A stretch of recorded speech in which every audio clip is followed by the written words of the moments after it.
Aku dituduh boros oleh ibu mertuaku karena uang 1 juta dari suamiku selalu habis. Katanya aku ini tak becus mengurus rumah. Baiklah, ku kembalikan uang itu. Biar ibu mertuaku sendiri yang mengaturnya selama sebulan penuh. Mari kita lihat, siapa yang akan panik. Sembari bersiap mendengarkan kisah ini, yuk, absen dulu di kolom komentar, dari kota mana saja kalian menonton. Jangan lupa dukung channel ini dengan like dan subscribe ya, supaya kami makin semangat mempersembahkan cerita yang lebih menarik lagi. Hari itu adalah hari yang selalu kutunggu setiap bulannya, namun sekaligus menjadi hari yang paling membuat dadaku sesak. Iya, hari gajian suamiku. Namaku Santi, dan aku adalah seorang istri yang selalu berusaha melakukan yang terbaik untuk keluarga kecilku ini. Pagi itu, udara masih terasa cukup dingin, embun masih menempel di dedaunan depan rumah kami yang sederhana.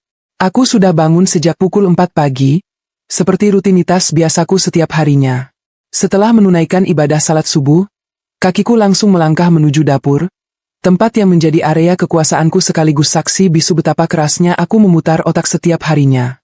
Dapurku tidaklah besar, namun aku selalu menjaganya agar tetap bersih dan rapi.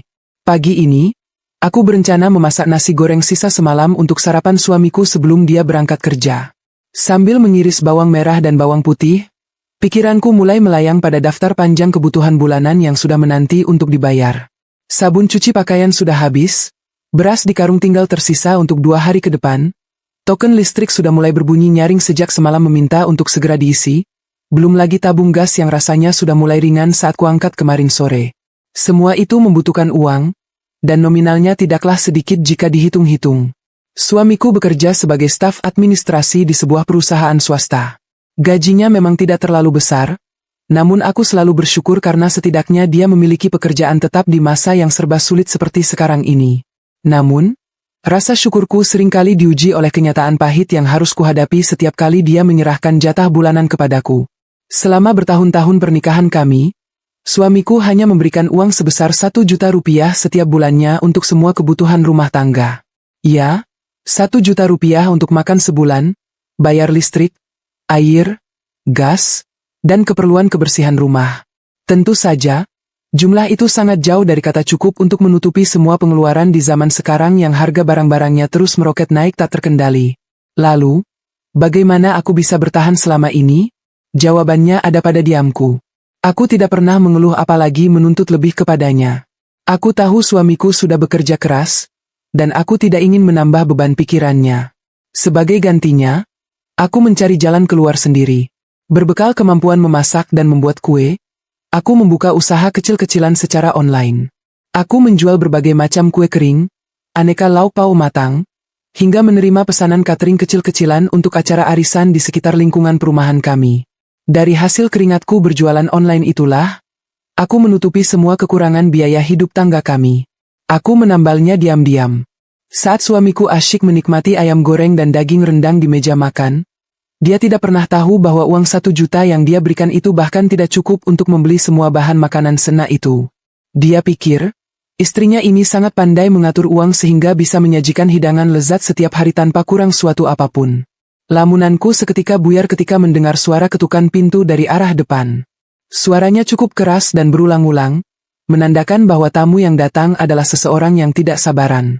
Aku segera meletakkan pisau dapur, mengelap tanganku yang basah pada celemek, dan bergegas berjalan menuju pintu depan. Saat aku membuka pintu, jantungku langsung berdegup lebih cepat dari biasanya. Berdiri di sana, dengan wajah angkuh dan tatapan mata yang selalu berhasil membuatku merasa kecil, adalah ibu mertuaku. Beliau datang tanpa memberi kabar sebelumnya. Ini memang bukan hal yang baru. Ibu mertuaku memang sering datang secara tiba-tiba hanya untuk memeriksa keadaan rumah kami, atau lebih tepatnya, memeriksa pekerjaanku sebagai seorang istri.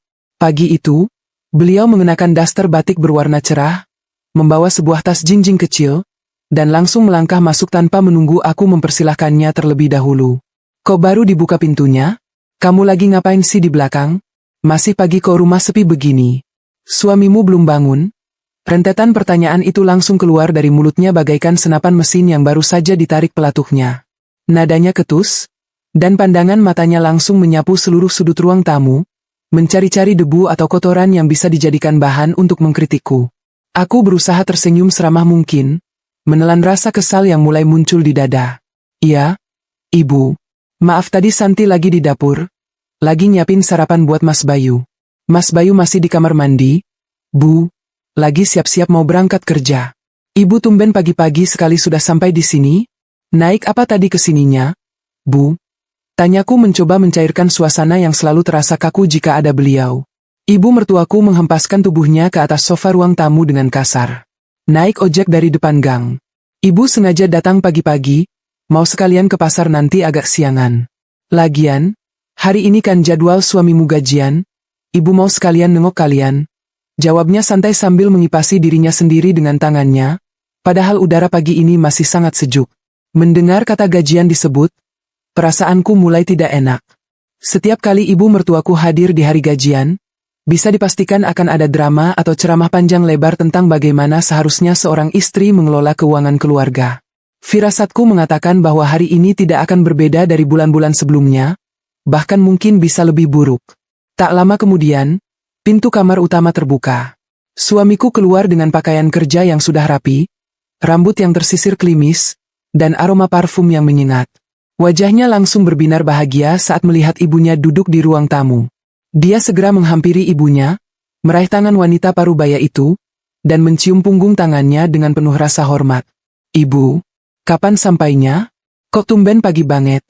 Bu, Bayu aja baru selesai mandi. Sapa suamiku dengan nada suara yang sangat lembut. Jauh lebih lembut daripada saat dia berbicara kepadaku pagi ini. Baru aja sampai. Nak, ibu kangen sama kamu. Sekalian mau ngecek keadaan kalian di sini. Kamu sehat kan?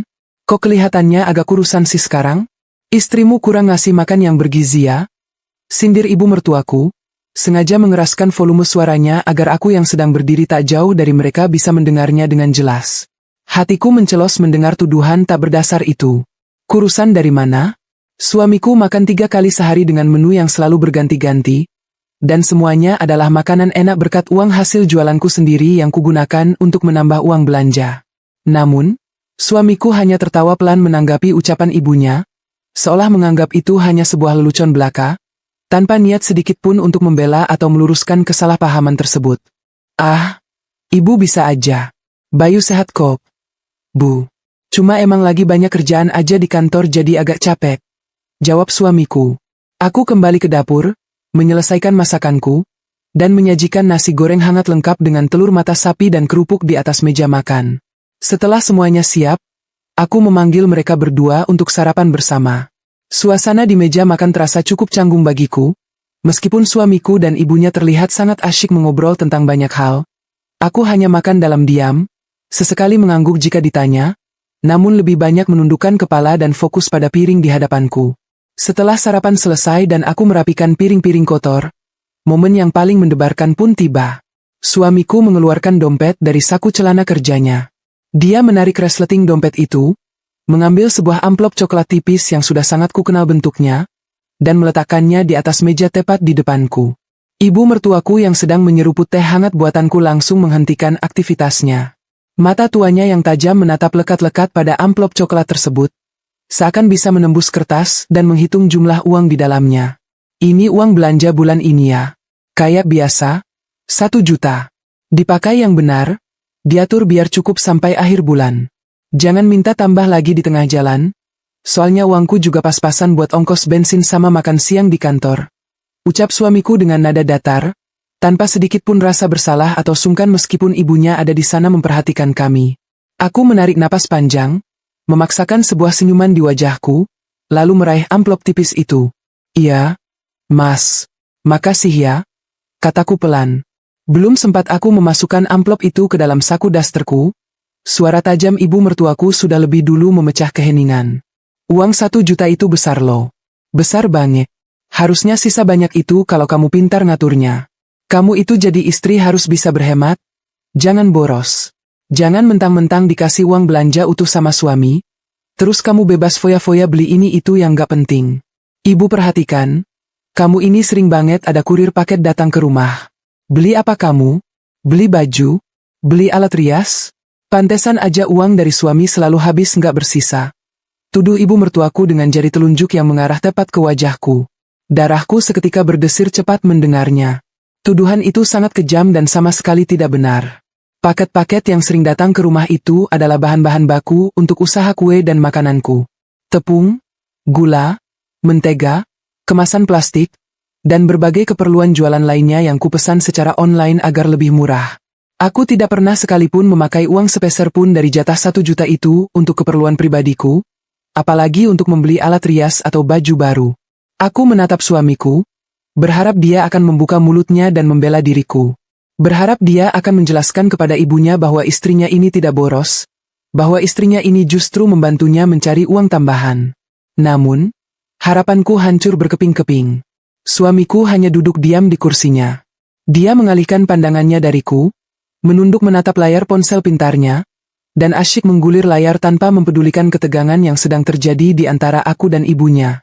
Sikap diamnya itu, keengganannya untuk meluruskan kesalahpahaman ini, terasa 1000 kali lebih menyakitkan daripada kata-kata pedas yang keluar dari mulut ibu mertuaku.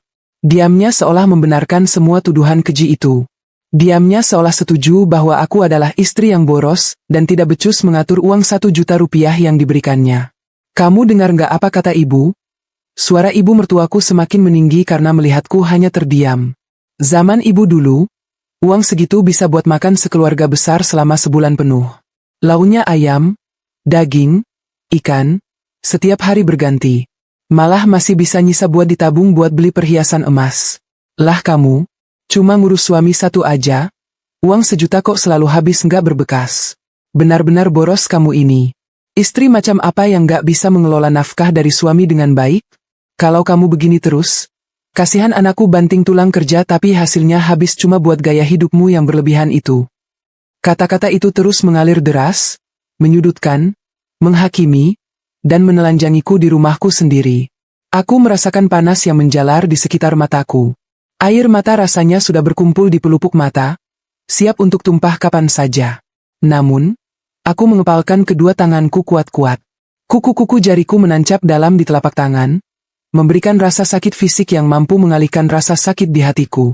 Aku bertekad dalam hati, aku tidak akan menangis di depan wanita ini. Aku tidak akan membiarkan dia melihat kelemahanku. Aku menarik napas panjang, berusaha menenangkan gemuruh di dadaku. Pikiranku berputar dengan sangat cepat. Selama bertahun-tahun, aku sudah terlalu sabar. Aku diam saat dihina, aku mengalah saat disudutkan, aku berkorban keringat dan tenaga untuk menutupi kekurangan nafkah dari suamiku demi menjaga nama baiknya sebagai kepala keluarga. Tapi apa balasan yang kudapatkan hari ini? Aku dituduh boros. Aku dituduh menghamburkan uang suami untuk foya-foya. Di saat itulah, sebuah ide melintas di kepalaku. Ide yang mungkin terdengar gila, berisiko, namun juga merupakan satu-satunya cara untuk membungkam mulut sombong ibu mertuaku dan membuka mata suamiku yang selama ini buta terhadap realita kehidupan kami. Jika mereka merasa uang 1 juta itu sangat besar dan aku yang terlalu boros sehingga uang itu tidak pernah cukup, maka sudah saatnya mereka merasakan sendiri bagaimana rasanya hidup dengan uang 1 juta rupiah di zaman sekarang. Aku menatap ibu mertuaku tepat di matanya. Aku tidak membalas teriakannya. Aku tidak membantah tuduhannya dengan kemarahan. Aku hanya tersenyum. Sebuah senyuman tipis yang sangat tenang, namun menyembunyikan sebuah rencana besar di baliknya. Iya, Ibu. Maafkan saya kalau selama ini saya terlihat boros di mata Ibu, kataku dengan nada suara yang sangat lembut, sangat sopan, hingga membuat ibu mertuaku sedikit mengernyitkan dahi keheranan melihat reaksiku yang tidak seperti dugaannya. Aku menyimpan amplop coklat itu kembali ke atas meja, menepuknya pelan, dan melanjutkan perkataanku di dalam hati. Baiklah. Kalian pikir 1 juta itu besar? Kalian pikir mengatur keuangan rumah tangga itu mudah? Mari kita buktikan. Mulai besok, aku tidak akan lagi mengeluarkan uang pribadiku sepeser pun untuk menutupi kebutuhan rumah ini. Biar kalian lihat sendiri, seberapa jauh uang 1 juta ini bisa bertahan di tangan seseorang yang merasa paling pintar mengatur semuanya. Pagi itu berakhir dengan keberangkatan suamiku ke kantor.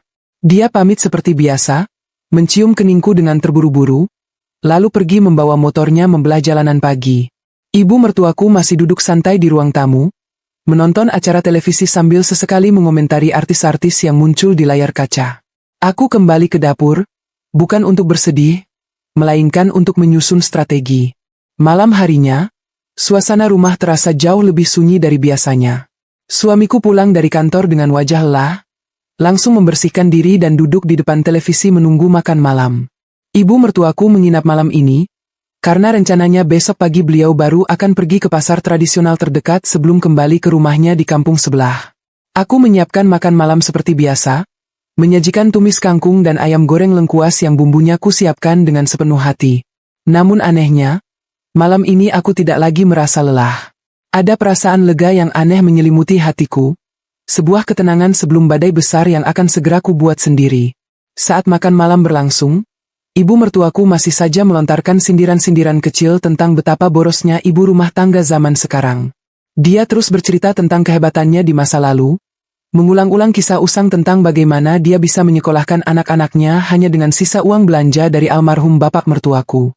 Suamiku hanya mengangguk-angguk setuju sambil mengunyah ayam gorengnya dengan lahap. Ayam goreng yang kubeli menggunakan uang hasil jualan kue keringku karena uang jatah darinya belum kusentuh sama sekali. Aku hanya mendengarkan dalam diam, membiarkan mereka menikmati ilusi kehebatan mereka sendiri. Dalam hati aku tersenyum sinis, menikmati hidangan terakhir yang kubiayai dengan uangku sendiri untuk mereka berdua. Setelah memastikan suamiku dan ibunya terlelap tidur di kamar masing-masing, aku kembali ke area dapur.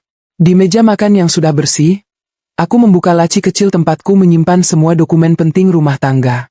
Aku mengeluarkan sebuah buku catatan bersampul tebal, tempatku mencatat segala arus kas keluar masuk keuangan keluargaku selama ini. Di bawah cahaya lampu neon yang terang, aku mulai membuka halaman demi halaman, merapikan semua bon belanjaan, struk token listrik, bukti pembayaran tagihan air bersih, dan catatan pembelian gas LPG 3 kg selama beberapa bulan terakhir. Aku mengambil pena dan secari kertas kosong, lalu mulai membuat rincian dasar yang selalu kuhadapi setiap tanggal 1. Aku menuliskan angka-angka itu dengan jelas dan besar-besar. Beras untuk 1 bulan kebutuhan 3 orang dewasa, jika dihitung dengan mertuaku yang sering menginap, membutuhkan biaya sekitar Rp150.000. Token listrik untuk menghidupkan pompa air, kulkas, penanak nasi, setrika, dan lampu-lampu menghabiskan sekitar Rp250.000 sebulan. Iuran sampah dan keamanan lingkungan perumahan sebesar Rp50.000. Sabun cuci baju, sabun mandi, sampo, pasta gigi, dan cairan pembersih lantai memakan biaya sekitar Rp100.000. Belum lagi isi ulang galon air minum dan tabung gas LPG yang bisa mencapai Rp75.000 setiap bulannya. Aku menjumlahkan angka-angka kebutuhan pokok yang tidak bisa ditawar itu. Totalnya mencapai Rp625.000.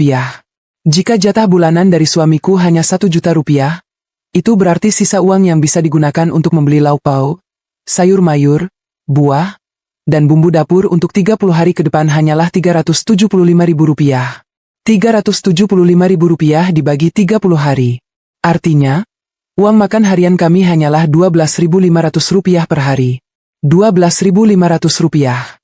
Di zaman sekarang, uang sebesar itu bahkan hanya cukup untuk membeli 1 bungkus nasi rames sederhana di warung Tegal untuk 1 orang.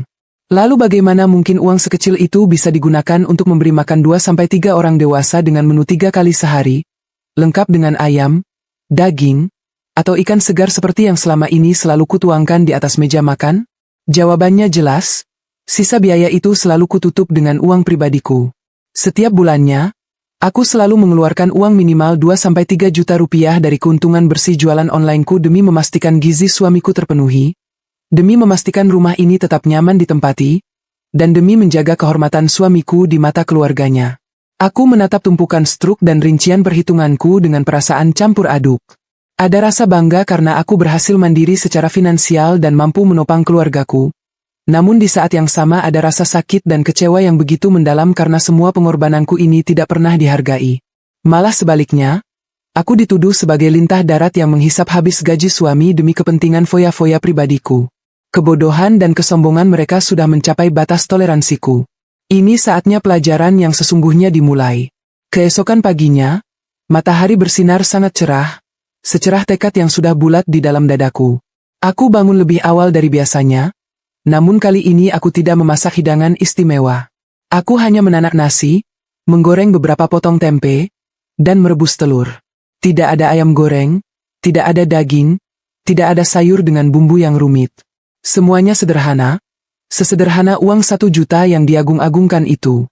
Ketika suamiku keluar dari kamar dalam keadaan sudah rapi bersiap ke kantor, dan ibu mertuaku menyusul duduk di kursi meja makan, aku langsung melancarkan aksiku. Aku berjalan menghampiri mereka membawa nampan berisi sarapan sederhana itu dan meletakkannya di tengah meja. Ibu mertuaku mengerutkan kening melihat menu yang tersaji, jelas raut wajahnya menunjukkan rasa tidak suka dan keheranan. Loh, sarapannya kok cuma begini? Ayamnya mana? Atau minimal telurnya didadar pakai daun bawang kek?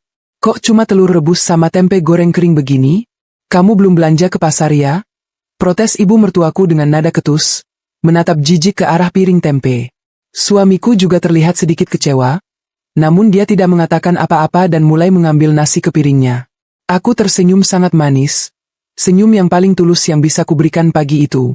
Aku merogoh saku dasterku dan mengeluarkan amplop coklat berisi uang 1 juta rupiah yang utuh, yang diberikan suamiku kemarin pagi. Aku meletakkan amplop itu tepat di hadapan ibu mertuaku, tepat di sebelah piring kosongnya. Ibu, panggilku dengan suara lembut namun tegas, memastikan setiap suku kataku terdengar jelas oleh kedua orang di depanku ini. Semalaman Santi memikirkan ucapan ibu kemarin. Dan Santi sadar, ibu memang benar. Santi ini istri yang boros. Santi tidak becus mengatur uang 1 juta rupiah dari Mas Bayu untuk hidup selama sebulan. Santi terlalu bodoh dalam hal mengelola keuangan rumah tangga. Ibu mertuaku tersenyum lebar, merasa menang karena akhirnya aku mengakui kesalahanku dan takluk pada nasihat-nasihat pedasnya. Suamiku menghentikan kunyahannya dan menatapku dengan tatapan bingung, seolah tidak percaya dengan apa yang baru saja dia dengar dari mulutku. Nah, gitu dong. Bagus kalau kamu akhirnya sadar diri. Jadi istri itu emang harus pinter, harus mau belajar dari orang tua yang lebih berpengalaman. Terus, ngapain kamu taruh uang belanja ini di depan ibu? Kamu mau ibu belanjain keperluan kamu di pasar hari ini? Tanya ibu mertuaku dengan dada membusung bangga.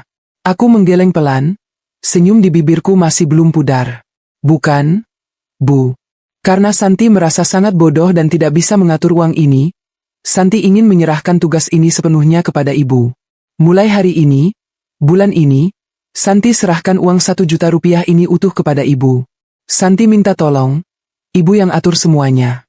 Ibu yang pegang kendali rumah ini.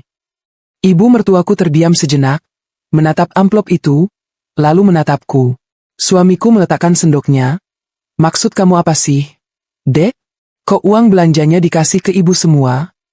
Aku menoleh ke arah suamiku dengan tatapan tenang. Mas, ibu kan kemarin bilang kalau uang 1 juta itu besar banget dan bisa sisa banyak kalau diatur dengan benar. Karena aku terbukti boros dan uangnya selalu habis, aku mau belajar dari ibu. Biar ibu yang atur uang 1 juta ini untuk makan kita bertiga selama sebulan ke depan, untuk beli token listrik, bayar iuran air, beli gas, beli sabun, dan semua keperluan rumah tangga lainnya. Aku jamin, aku tidak akan menyentuh uang itu sepeser pun. Biar murni ibu yang kelola. Aku kembali menatap ibu mertuaku, menantangnya secara halus. Bagaimana? Bu, ibu bersediakan mengajari menantu ibu yang boros ini? Ibu kan sudah sangat berpengalaman. Ibu pasti bisa membuktikan kalau uang 1 juta ini lebih dari cukup untuk makan enak setiap hari, bayar tagihan, bahkan masih bisa sisa untuk ditabung seperti zaman ibu dulu, kan?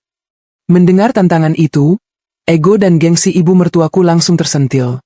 Wanita tua itu paling pantang jika diremehkan, apalagi menyangkut urusan dapur yang selama ini menjadi kebanggaannya. Tanpa berpikir panjang tentang realita harga pasar saat ini, dia langsung meraih amplop coklat itu dan menggenggamnya erat-erat. Bisa. Cuma ngatur uang 1 juta buat sebulan kok repot. Kamu perhatikan baik-baik ya. Belajar gimana caranya istri yang benar itu belanja dan ngatur rumah. Mulai hari ini, ibu yang pegang kendali dapur ini. Kamu tinggal duduk manis aja, biar ibu yang buktikan kalau kamu itu memang kelewatan borosnya. Ucap ibu mertuaku dengan nada angkuh dan percaya diri yang luar biasa tinggi. Suamiku tampak lega mendengar ibunya menyanggupi hal itu. Ya udah kalau gitu. Bagus dong. Kamu jadi bisa belajar banyak dari ibu. Dek. Udah. Ibu aja yang pegang uangnya bulan ini. Biar kamu tahu gimana caranya berhemat yang benar. Aku percaya ibu pasti bisa ngatur makanan yang lebih enak dan bergizi buat kita tanpa harus menghamburkan uang. Kata-kata suamiku itu bagaikan paku yang dipalu semakin dalam ke hatiku, namun anehnya, aku tidak merasa sakit lagi. Aku justru merasa terbebaskan. Rantai kasat mata yang selama ini membelenggu leherku dan mencekik keuanganku akhirnya terlepas. Aku mengangguk pelan, menyembunyikan tawa kemenangan yang siap meledak di dalam dada. Baiklah kalau begitu. Silakan, Bu. Dapur dan isinya sekarang jadi tanggung jawab Ibu sepenuhnya. Mulai hari ini, Santi tidak akan ikut campur urusan belanja atau bayar tagihan. Santi mau fokus urus jualan online Santi saja di kamar. Silakan Ibu buktikan kehebatan Ibu, ucapku santai. Aku berdiri dari kursi, tidak menyentuh sarapan sederhana itu sama sekali. Aku melangkah kembali ke kamarku, meninggalkan ibu mertuaku yang sedang sibuk menghitung lembaran uang 100 ribuan dari dalam amplop dengan senyum serakah di wajahnya. Dia belum menyadari bahwa amplop yang dipegangnya itu bukanlah piala kemenangan, melainkan sebuah bom waktu yang akan segera meledak di wajahnya sendiri dalam beberapa hari ke depan. Di dalam kamar, aku menutup pintu dan menguncinya dari dalam. Aku melompat ke atas kasur dan akhirnya tertawa tanpa suara. Bebanku menguap sudah. Mulai detik ini, uang hasil kerja kerasku murni untuk diriku sendiri dan tabungan masa depanku. Biarlah uang 1 juta rupiah itu mengajari mereka berdua tentang kerasnya tamparan realita kehidupan di masa kini. Aku sudah tidak sabar melihat pertunjukan luar biasa yang akan segera dimulai di rumah ini. Keputusan si boros ini akan menjadi mimpi terburuk bagi mereka yang terlalu sombong. Pagi itu, udara di dalam rumah terasa sangat berbeda. Ada aura kesombongan yang menguar kuat dari arah ruang keluarga, tempat ibu mertuaku sedang bersiap-siap untuk menaklukkan pasar tradisional. Beliau mengenakan daster terbaiknya, menyisir rambutnya dengan rapi, dan menenteng tas belanja berbahan kain dengan gaya bak seorang jenderal yang hendak berangkat ke medan perang. Senyum di wajahnya mengembang lebar, seolah uang 1 juta rupiah di dalam dompetnya itu adalah harta karun yang tidak akan pernah habis. Aku hanya duduk diam di teras depan, memegang cangkir teh hangatku, mengamati semua persiapannya dengan tatapan datar namun penuh antisipasi. Ibu berangkat dulu ke pasar ya. Kamu lihat saja nanti, ibu akan bawa pulang sayuran yang segar-segar, ayam yang gemuk, dan bumbu yang lengkap. Ibu akan buktikan kalau uang belanja dari suamiku itu lebih dari cukup untuk makan enak. Kamu itu saja yang selama ini tidak pandai menawar harga dan suka beli barang yang tidak penting. Ucap ibu mertuaku dengan nada suara yang sengaja dikeraskan agar tetangga sebelah rumah mungkin bisa mendengarnya. Aku hanya mengangguk pelan dan tersenyum tipis. Iya, Bu. Hati-hati di jalan. Santi tunggu masakan lezat dari ibu siang ini, jawabku dengan nada yang sangat sopan. Tidak ada sedikit pun niat di hatiku untuk berdebat atau membela diri. Biarlah waktu dan realita pasar yang memberikan jawaban atas semua kesombongannya. Setelah punggung ibu mertuaku menghilang di ujung gang, aku segera masuk kembali ke dalam rumah. Rasanya seperti ada beban berat bertonton yang baru saja diangkat dari kedua pundakku.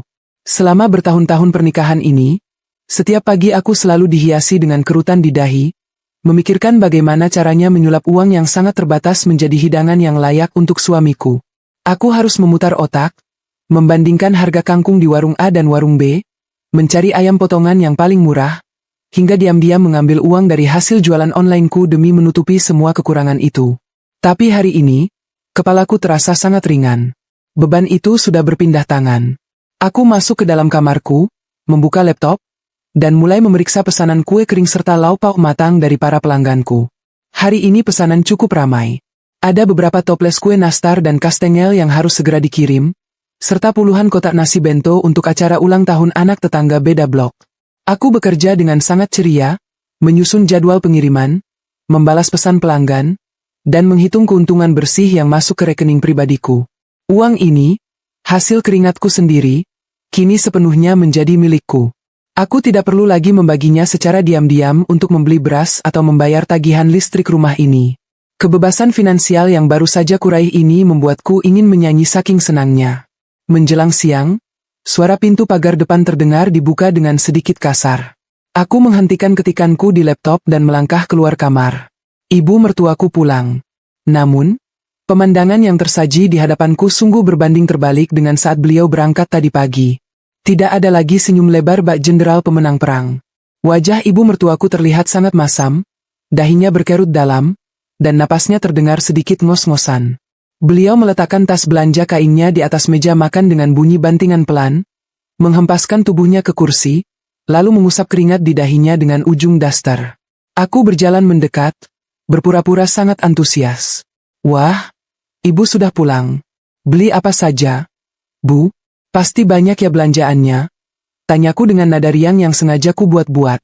Ibu mertuaku menoleh ke arahku dengan tatapan tajam, namun di balik ketajamannya itu, aku bisa melihat kilat kepanikan yang berusaha ia sembunyikan. Beliau mulai mengeluarkan isi tas belanjanya satu persatu. Gila. Benar-benar gila harga barang di pasar sekarang. Rutuknya dengan suara tertahan.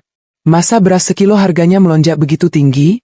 Ibu niatnya mau beli beras yang pulen, yang karungan sekalian biar awet. Harganya bikin jantungan. Terpaksa ibu cuma beli beras eceran 5 liter. Itu pun kualitasnya yang biasa saja. Warnanya agak kusam, bukan yang putih bersih seperti yang biasa kamu masak. Aku melongok ke dalam tas belanja itu.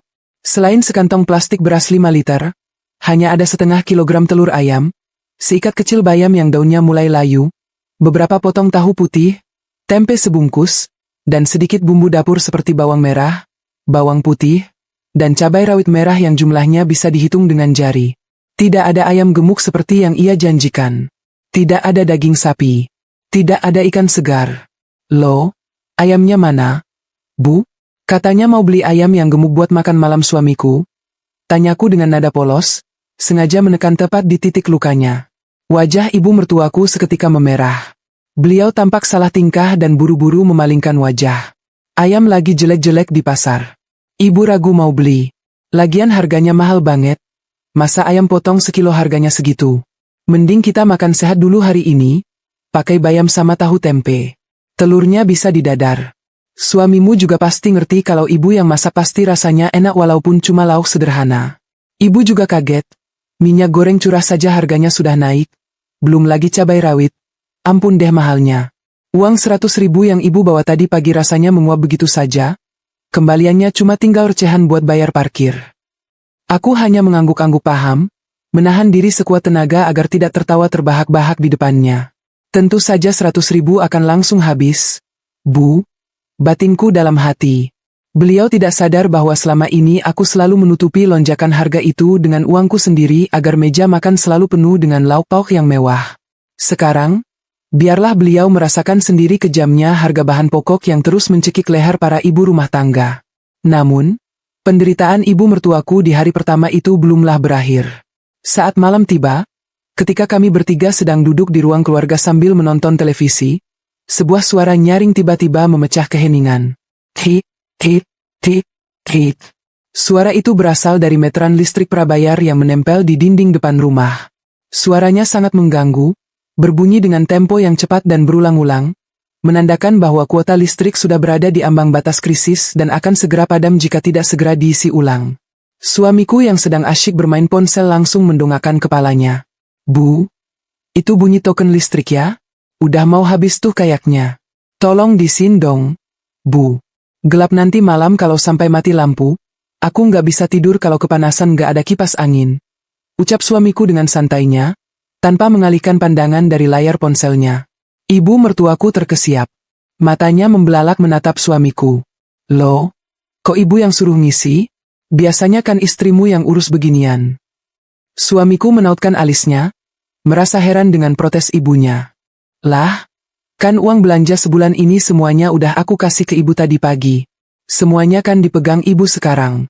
Ya berarti urusan listrik, air, gas, semuanya ibu yang bayar dong pakai uang itu. Kan udah kesepakatannya begitu tadi pagi. Istriku kan gak pegang uang sama sekali bulan ini. Mendengar penjelasan suamiku, wajah ibu mertuaku langsung pucat pasi. Beliau menatapku seolah meminta pertolongan, namun aku hanya membalas tatapannya dengan senyuman paling manis sambil mengangkat kedua bahuku perlahan, mengisyaratkan bahwa aku sama sekali tidak bisa membantu. Dengan langkah gontai dan berat hati, ibu mertuaku bangkit dari sofa, berjalan menuju kamarnya untuk mengambil uang dari dalam amplop coklat tersebut. Beliau memanggil salah satu anak tetangga yang lewat di depan rumah, menitipkan uang 200.000 rupiah untuk membelikan token listrik di minimarket terdekat. 200.000 rupiah melayang seketika hanya untuk urusan cahaya dan kipas angin. Kejutan belum berhenti sampai di situ. Keesokan paginya, saat ibu mertuaku sedang sibuk mencuci piring bekas sarapan dengan wajah yang ditekuk, datanglah petugas penagih iuran air bersih lingkungan perumahan. Tagihan bulan ini menunjukkan angka 75.000 rupiah. Sekali lagi, dengan tangan gemetar, Ibu mertuaku harus merogoh amplop coklat itu dan menyerahkan lembaran uang kepada petugas tersebut.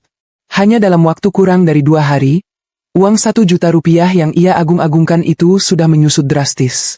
Beras dan lauk pauk hari pertama 100.000, token listrik 200.000, air 75.000. Belum lagi saat siang harinya tabung gas LPG 3 kg di dapur mengeluarkan bunyi mendesis dan apinya padam total saat beliau sedang merebus air.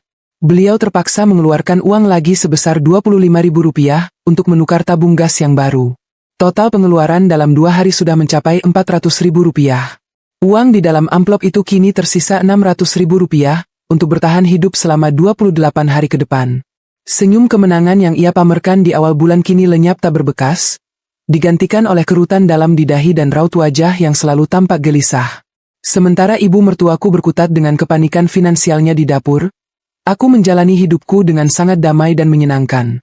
Siang hari, saat pesanan jualanku sedang sepi, aku sengaja berdandan rapi dan pamit keluar rumah. Aku tidak bilang mau kemana, dan ibu mertuaku terlalu sibuk memikirkan sisa uang di dompetnya untuk sekadar bertanya. Aku pergi ke pusat perbelanjaan terdekat, duduk di sebuah restoran yang nyaman, dan memesan seporsi steak daging sapi lengkap dengan kentang goreng dan segelas es lemon tea yang segar.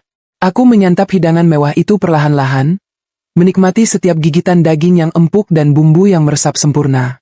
Aku menggunakan uang hasil jerih payahku sendiri, uang yang selama ini selalu kukorbankan demi memberi makan suamiku dan menyenangkan hati mertuaku.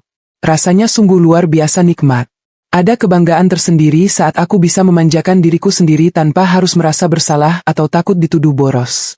Setelah kenyang, aku mampir ke toko kosmetik dan membeli sebuah pelembab wajah dan lipstik warna baru yang sudah lama kuincar. Namun selalu kurungkan niat membelinya karena harus menghemat uang belanja. Kini, aku membelinya tanpa ragu. Setelah puas berkeliling, aku pulang ke rumah menjelang sore hari dengan hati yang sangat riang. Saat aku membuka pintu rumah, aku mencium aroma sayur bening yang wanginya hambar dari arah dapur.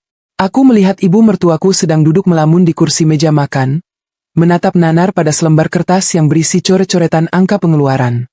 Aku berjalan melewatinya dengan langkah ringan, masuk ke kamarku, dan bersiap menyambut minggu-minggu berikutnya yang pasti akan jauh lebih menghibur.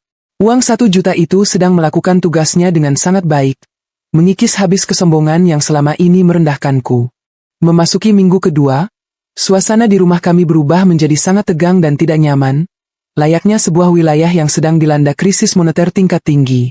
Ibu mertuaku, yang biasanya selalu cerewet dan banyak berkomentar tentang hal-hal sepele, kini lebih banyak diam. Namun diamnya bukanlah diam yang tenang, melainkan diam yang dipenuhi dengan kecemasan dan kepanikan yang luar biasa. Setiap pagi, sebelum berangkat ke pasar, aku melihatnya duduk lama di meja makan. Beliau mengeluarkan amplop coklat yang kini bentuknya sudah sangat kempis dan tipis. Beliau akan menghitung lembaran uang di dalamnya berulang-ulang, seolah berharap dengan keajaiban tertentu jumlah uang itu akan bertambah dengan sendirinya. Jari-jarinya yang keriput terlihat bergetar saat menyentuh sisa lembaran uang puluhan ribu yang jumlahnya tak seberapa itu. Kepanikan ibu mertuaku mulai berdampak langsung pada hal yang paling krusial di rumah ini, yaitu urusan perut. Menu makanan yang tersaji di atas meja makan kami mengalami perubahan yang sangat drastis. Seolah kami baru saja terjatuh dari kelas sosial atas ke dasar jurang kemiskinan yang paling dalam. Jika di minggu pertama beliau masih memaksakan diri membeli setengah kilogram telur atau sedikit ikan asin agar meja tidak terlihat terlalu menyedihkan, di minggu kedua ini semuanya benar-benar dipangkas habis-habisan demi memperpanjang napas uang yang tersisa. Aroma harum bumbu rendang, semerbak wangi ayam goreng lengkuas, atau gurihnya kuah gulai ikan yang biasa kuhidangkan setiap hari kini lenyap tanpa bekas. Dapurku kehilangan nyawanya. Udara di dalam rumah hanya dipenuhi oleh aroma minyak goreng bekas yang dipakai berulang kali, dan bau langu dari sayur-sayuran murah yang direbus seadanya. Meja makan kami yang tadinya selalu meriah dengan berbagai macam lauk pauk bergizi, kini terlihat sangat sepi dan menyedihkan. Setiap hari, pagi, siang, dan malam, menu yang tersaji bagaikan siaran ulang yang membosankan. Tahu goreng, tempe mendoan yang tepungnya lebih tebal dari tempenya, dan sayur bening bayam atau kangkung rebus yang bumbunya hanya mengandalkan irisan bawang merah dan sedikit garam. Kadang-kadang, jika ibu mertuaku sedang merasa mewah, beliau akan menyajikan sepotong kecil ikan asin sepat yang digoreng garing lalu dibagi dua untuk dirinya dan suamiku. Porsinya pun sangat dibatasi. Jika suamiku mengambil tempe 2 potong, Ibu mertuaku akan langsung melirik tajam seolah suamiku baru saja melakukan dosa besar. Awalnya, suamiku berusaha untuk tidak banyak berkomentar.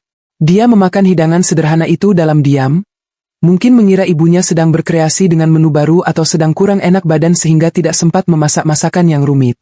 Namun, seiring berjalannya hari, lidah dan perutnya yang selama ini selalu kumajakan dengan hidangan lezat dan porsi besar mulai melancarkan protes keras. Tenaganya sebagai pria dewasa yang bekerja seharian di kantor jelas tidak terpenuhi hanya dengan asupan tahu, tempe, dan kuah bening. Puncaknya terjadi pada malam Rabu di pertengahan minggu kedua.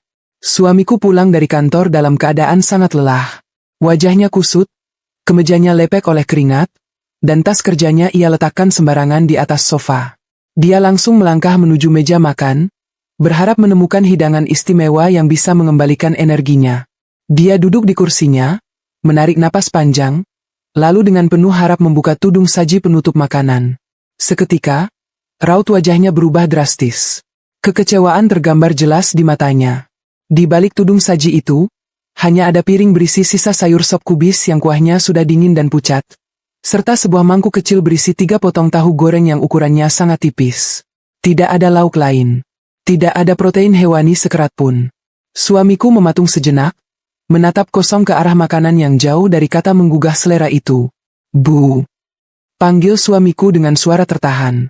Ibu mertuaku yang sedang melipat pakaian kering di ruang keluarga segera menghampiri. Wajahnya terlihat lelah dan defensif. Kenapa? Mau makan? Ya sudah itu dimakan saja sayurnya. Tadi siang ibu masak sayur kubis, segar kok itu kalau dipanasin lagi sedikit. Suamiku menghela napas kasar. Dia menutup kembali tudung saji itu dengan sedikit bantingan pelan, menunjukkan ketidaksukaannya. Launya cuma ini, Bu. Perasaan dari minggu lalu lauk kita kalau nggak tahu ya tempe. Paling banter telur dadar yang dibagi 3. Ayamnya mana? Bu, daging kek sekali-sekali. Ini perut aku rasanya perih banget makan sayur bening terus tiap hari. Tenagaku habis di kantor, masa pulang-pulang cuma disuruh makan tahu goreng yang tipis begini? Keluh suamiku dengan nada suara yang mulai meninggi. Wajah ibu mertuaku menegang seketika. Beliau tidak terima pekerjaannya dikritik oleh anak kandungnya sendiri. Dengan wajah memerah, beliau mulai melancarkan alasan pertahanan diri yang sudah disiapkannya. Kamu ini ya, dikasih makan malah protes. Bersyukur masih bisa makan nasi pakai lauk. Kamu tahu nggak? Ibu masak tahu tempe sama sayur bening ini demi kesehatan kita semua.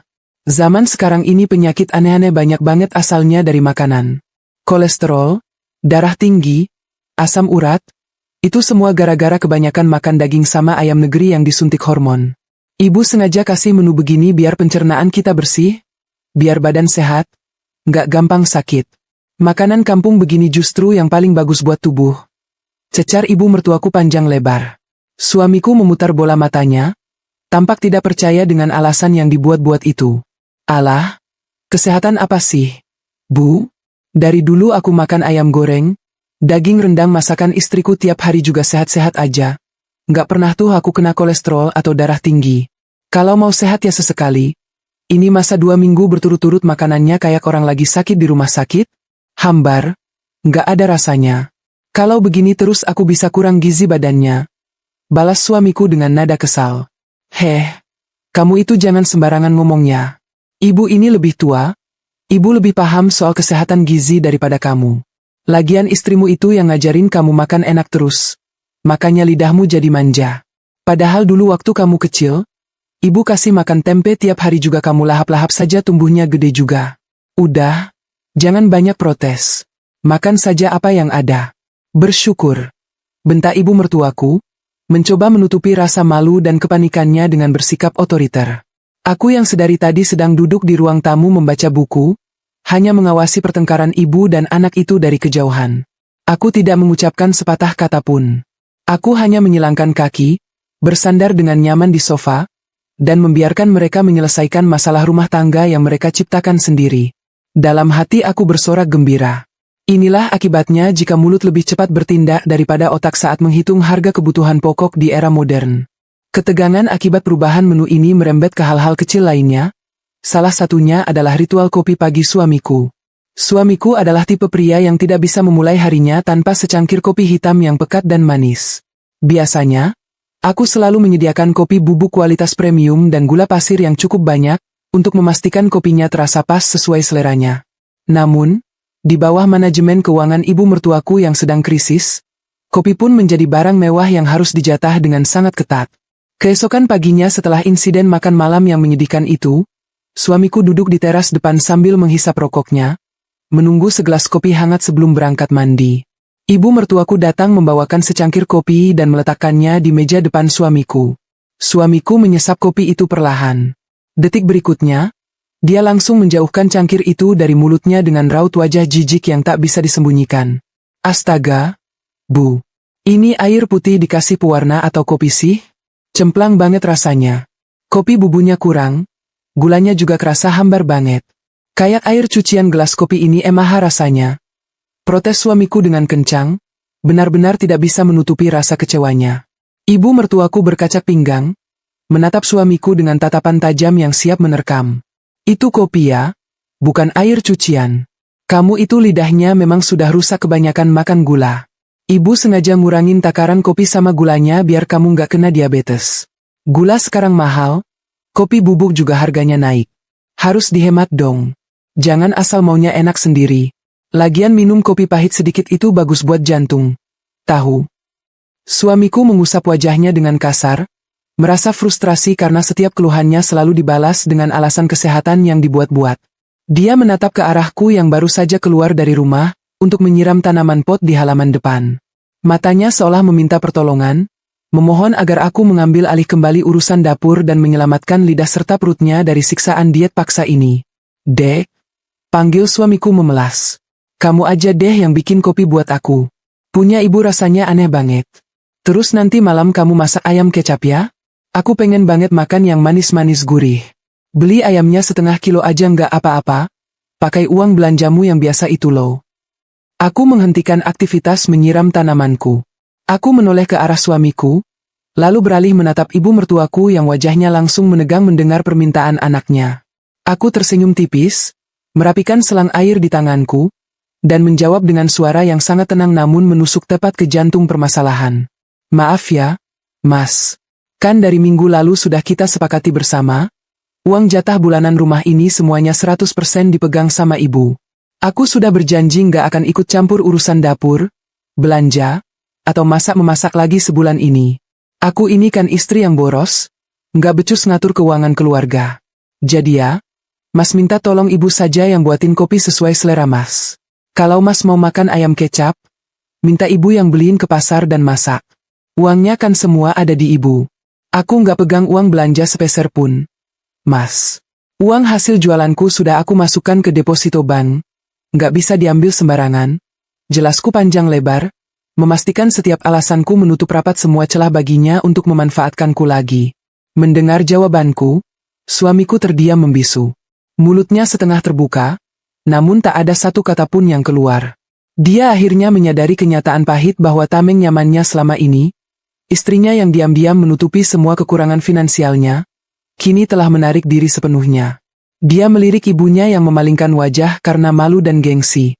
Suamiku akhirnya meminum sisa kopi hambar itu dengan terpaksa, menelannya bersama dengan rasa frustrasi yang semakin menumpuk. Drama 1 juta rupiah ini mulai memakan korban, dan aku sangat menikmati setiap detik pertunjukannya. Hari ke-15 di bulan ini akhirnya tiba.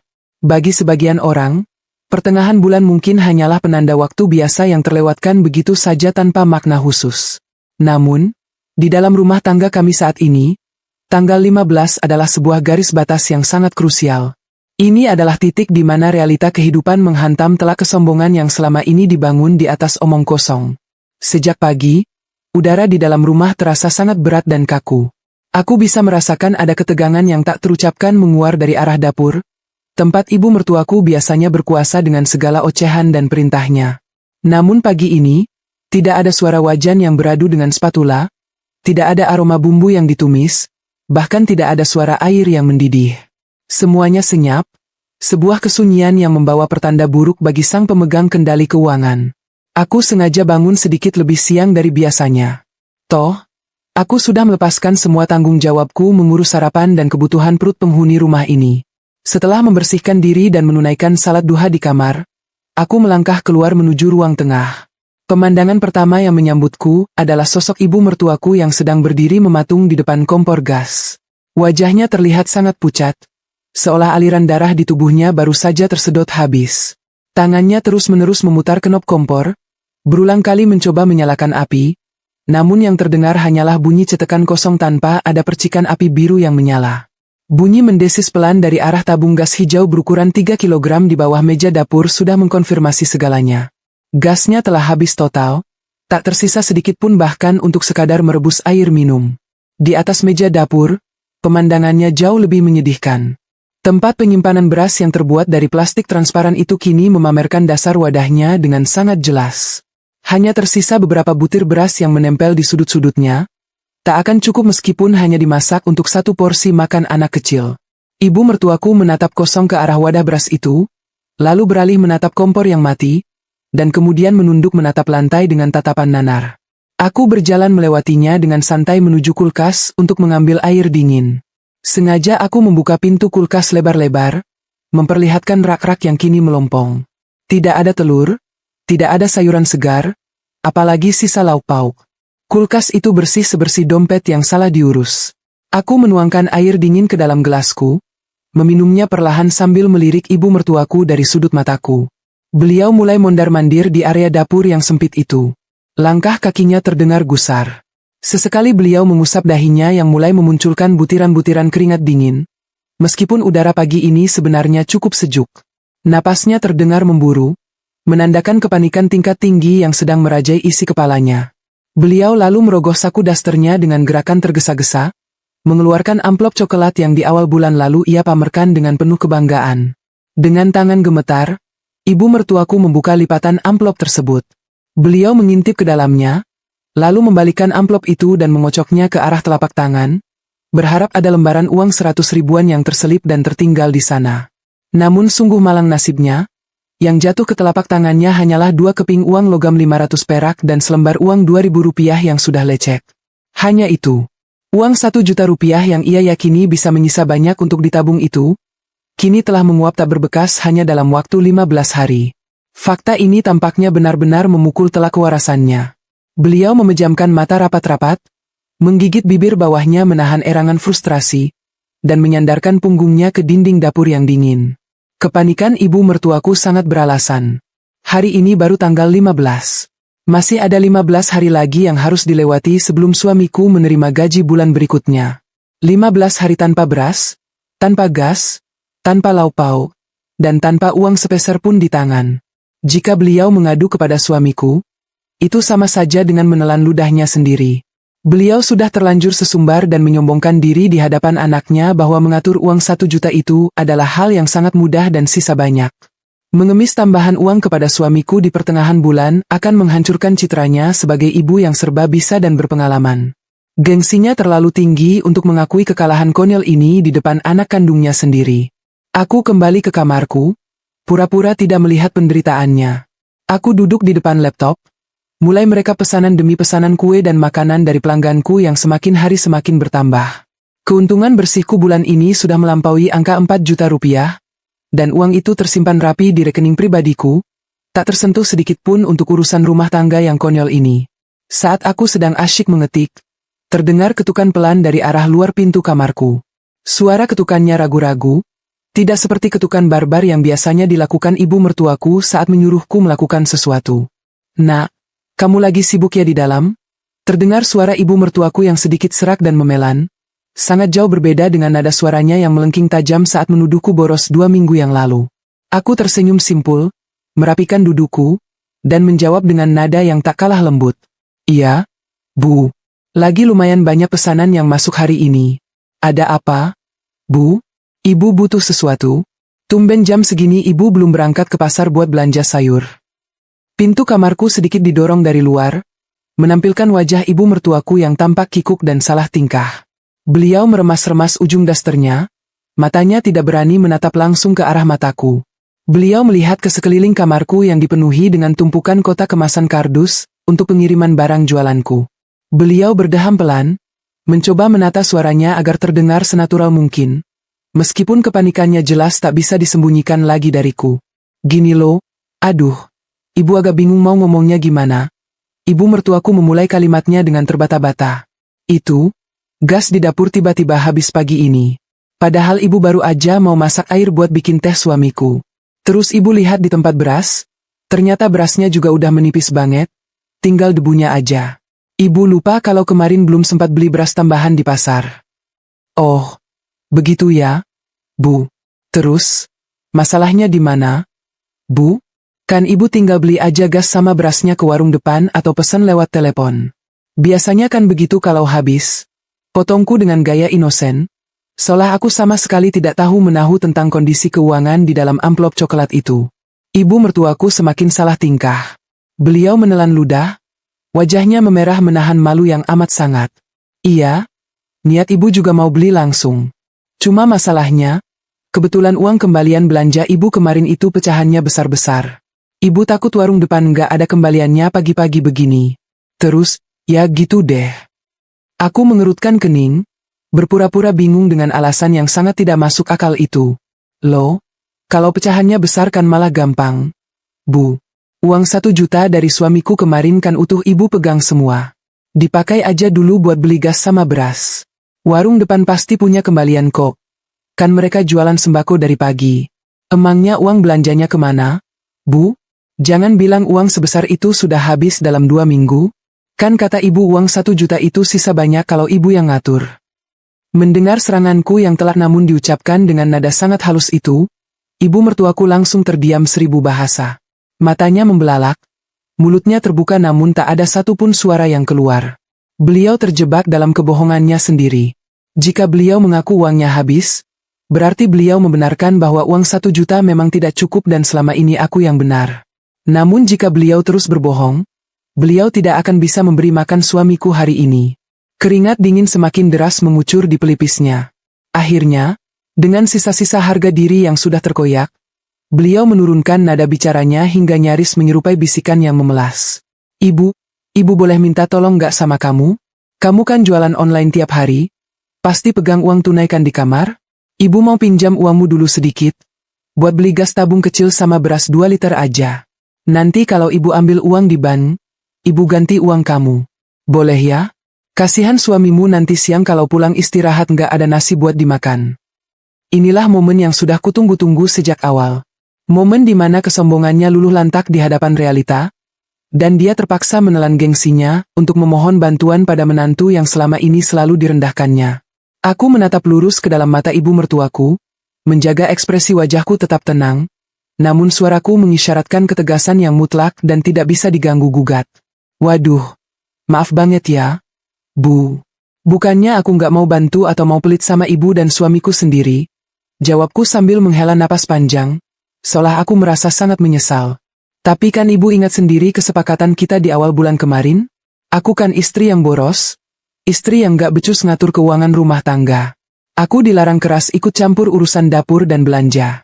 Seluruh gaji suamiku kan ada di ibu semua. Kalau aku pinjamkan uang jualanku buat beli kebutuhan rumah, nanti jatuhnya aku ikut campur lagi urusan dapur yang sudah jadi tanggung jawab ibu 100%. Ibu mertuaku berusaha menyela, tapi kan ini darurat, ibu cuma pinjam sebentar. Aku mengangkat tanganku perlahan, menghentikan ucapannya. Lagi pula, Bu, uang hasil jualan onlineku ini cuma buat pegangan aku sendiri. Buat modal beli bahan kue lagi besok, buat beli kuota internet, dan buat nabung sedikit-sedikit. Kalau uang ini aku pakai buat nombokin urusan rumah tangga terus-terusan kayak dulu, nanti aku dituduh menghambur-hamburkan uang lagi. Nanti dibilang uang hasil kerjaku cuma habis buat foya-foya beli paket yang gak penting. Jadi lebih baik uang hasil kerasku ini aku simpan sendiri saja, Bu. Takut dibilang boros lagi kalau aku pakai untuk belanja sayur dan gas. Kata-kataku itu bagaikan tamparan keras yang tak kasat mata di wajah ibu mertuaku. Setiap kalimat yang kuucapkan adalah cerminan dari tuduhan-tuduhan kejam yang pernah ia lontarkan kepadaku di hari gajian waktu itu. Kini, kalimat-kalimat itu berbalik menyerangnya dengan telak, memojokkannya ke sudut ruangan tanpa ada celah sedikit pun untuk melarikan diri. Beliau hanya bisa berdiri mematung di ambang pintu kamarku, wajahnya menyiratkan perpaduan antara rasa malu yang tak tertahankan, kemarahan yang tertahan, dan keputusasaan yang mendalam.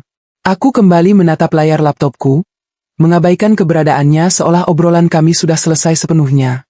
Maaf ya, Bu.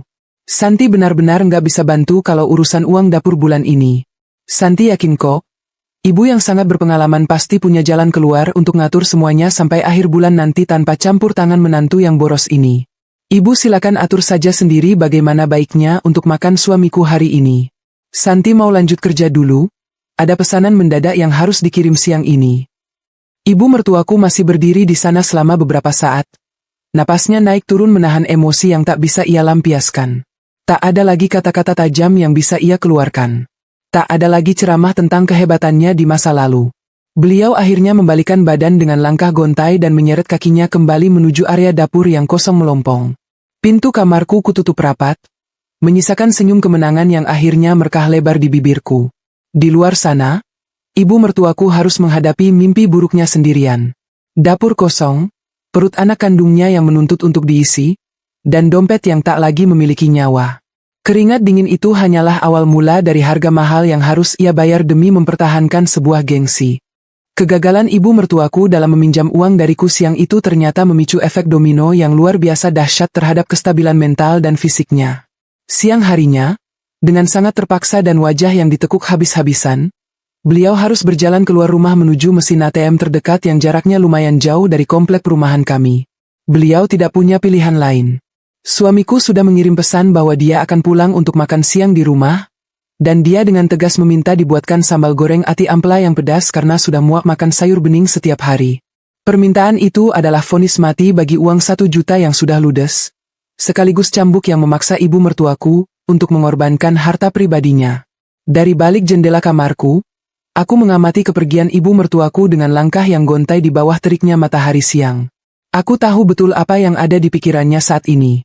Beliau sedang menuju mesin ATM untuk menarik uang dari rekening tabungan pribadinya sendiri. Tabungan masa tuanya, uang yang selalu ia banggakan berasal dari sisa uang pensiunan almarhum suaminya, kini terpaksa dicairkan hanya demi menutupi kesombongan sesaat yang ia lontarkan kepadaku. Rasanya pasti sangat menyakitkan, seperti ada sepotong daging di tubuhnya yang diiris secara paksa. Namun, gengsi yang terlalu tinggi telah membutakan akal sehatnya. Daripada harus mengakui bahwa menantunya selama ini benar dan dia yang salah, beliau lebih memilih untuk berdarah-darah secara finansial sendirian. 2 jam kemudian, ibu mertuaku pulang dengan napas terengah-engah dan keringat yang membasahi seluruh dasternya. Di kedua tangannya terdapat 2 kantong kresek belanjaan yang cukup besar dan penuh. Ada tabung gas melon yang baru, sekarung beras ukuran 5 kg dengan merek kualitas menengah, bungkusan plastik berisi hati dan ampela ayam yang segar, sayur mayur, dan berbagai macam bumbu dapur yang harganya sedang melambung tinggi. Aku tak perlu bertanya berapa uang pribadinya yang sudah melayang hari ini. Melihat dari barang-barang yang dibawanya, minimal Rp300.000 dari tabungannya sudah pindah ke tangan para pedagang di pasar.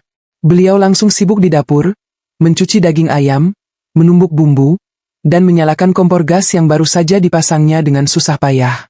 Suara wajan berdesis kembali terdengar di rumah ini, menebarkan aroma pedas gurih dari sambal goreng ati ampela yang sangat menggugah selera. Proses memasak itu memakan waktu yang tidak sebentar, apalagi dilakukan di tengah hari yang panas oleh seorang wanita parubaya yang energinya sudah tidak seprima dulu. Aku bisa mendengar suara keluh kesah dan ringisan pelan dari arah dapur. Punggung tuanya pasti terasa sangat nyeri karena harus berdiri lama mengaduk masakan agar bumbunya meresap sempurna, persis seperti yang sering kurasakan setiap hari namun selalu kuabaikan demi membahagiakan keluargaku. Tepat jam 12:30 siang, suamiku tiba di rumah dengan wajah yang sumringah. Aroma masakan yang menyambutnya di ambang pintu langsung menghapus raut kelelahan akibat beban pekerjaan di kantornya. Dia segera mencuci tangan dan duduk di meja makan dengan antusiasme tinggi layaknya anak kecil yang dibelikan mainan baru. Di atas meja, sudah tersaji semangkuk besar sambal goreng ati ampela yang berwarna merah merona, sepiring nasi hangat yang mengepul, dan lalapan segar. Ibu mertuaku duduk di seberangnya, mengipasi wajahnya yang memerah karena kepanasan, sambil berusaha menyunggingkan senyum paksa yang terlihat sangat menyedihkan. "Wah, ini baru namanya makanan, Bu," seru suamiku dengan suara lantang sambil menyendok nasi dan lauk ke piringnya dalam porsi besar. Aromanya aja udah bikin perut keroncongan dari tadi di jalan. "Kemarin-kemarin ibu masak sayur bening terus sih? Aku kira ibu lupa cara masak enak." "Ternyata sengaja ya Bu, uangnya disimpan buat bikin kejutan makan besar siang ini. Tuh kan, Bener kataku. Ibu emang paling jago kalau suruh ngatur uang belanja. Buktinya uang 1 juta di pertengahan bulan masih bisa dipakai buat beli ati ampela ayam sebanyak ini. Pujian dari suamiku itu, alih-alih membuat ibu mertuaku bangga, justru terdengar seperti ejekan yang menyayat hati nuraninya. Aku yang sedang duduk di ruang keluarga sambil melipat brosur daganganku, hampir saja tertawa terbahak-bahak mendengar keluguan suamiku yang begitu absolut. Pria itu sama sekali tidak sadar bahwa hidangan mewah yang sedang dikunyahnya dengan rakus itu tidak dibeli menggunakan uang gajinya yang nominalnya tak seberapa itu, melainkan dibeli dengan darah dan keringat ibunya sendiri yang mengorbankan tabungan masa tua demi menutupi kebohongannya. Ibu mertuaku tersenyum getir menanggapi pujian anaknya. Iya, nak. Makan yang banyak ya biar kerjanya semangat lagi. Ibu memang sengaja sisihkan uangnya buat beli makanan kesukaan kamu hari ini. Yang penting kamu sehat dan makannya lahap. Ibu udah senang lihatnya. Suaranya terdengar sedikit gemetar di akhir kalimat, menyiratkan kepedihan yang sangat mendalam atas uang ratusan ribu miliknya yang kini perlahan-lahan berpindah ke dalam lambung anaknya sendiri. Pasti dong, Bu. Masakan ibu emang juara rasanya. Iya, besok-besok masak daging sapi lada hitamnya. Bu, udah lama banget aku nggak makan itu. Nanti bumbunya dibanyakin bawang bombaynya biar wangi. Uang belanjanya masih cukup banyak kan, Bu? Buat beli daging 1/2 kilo besok. Tuntut suamiku dengan santainya, tanpa beban sedikit pun, mengira bahwa sumber dana di amplop ibunya adalah sumur ajaib yang tidak akan pernah kering. Mendengar permintaan daging sapi lada hitam, wajah ibu mertuaku seketika berubah menjadi pucat pasi seperti mayat. Matanya terbelalak menatap piring di depannya. Daging sapi lada hitam? 1/2 kilo daging sapi segar di pasar harganya bisa mencapai 60 hingga 70 ribu rupiah, belum termasuk bumbu lada hitam kemasan, paprika, bawang bombay, dan pendamping lainnya. Permintaan itu berarti ibu mertuaku harus merogoh kocek pribadinya lagi setidaknya 100 ribu rupiah, untuk menu makan malam besok. Beliau memaksakan sebuah anggukan kaku, tak mampu menolak permintaan anak kesayangannya sendiri di depan meja makan, apalagi di bawah pengawasanku yang diam-diam menyimak setiap percakapan mereka. Iya, insya Allah besok ibu masakin ya kalau di pasarnya ada daging yang bagus. Sekarang dihabisin dulu itu makannya, jawab ibu mertuaku dengan suara yang sangat pelan, nyaris tenggelam oleh suara decakan mulut suamiku yang sedang menikmati makanannya. Hari-hari berikutnya menjelma menjadi rutinitas penyiksaan finansial yang terstruktur dan masif bagi ibu mertuaku. Suamiku, yang merasa bahwa ibunya berhasil membuktikan teori bahwa uang 1 juta itu sangat besar, semakin hari semakin melunjak dengan permintaan menunya. Jika sehari sebelumnya dia meminta daging sapi, keesokan harinya dia akan meminta ayam bakar utuh, dan lusa dia akan menuntut cumi saus padang atau udang goreng tepung pedas manis. Dia tidak pernah tahu bahwa setiap kali dia menyebutkan daftar menu keinginannya, di saat yang sama, denyut nadi ibunya berdetak lebih cepat karena harus membayangkan berapa lembar uang merah dari tabungannya yang harus melayang sia-sia hari itu.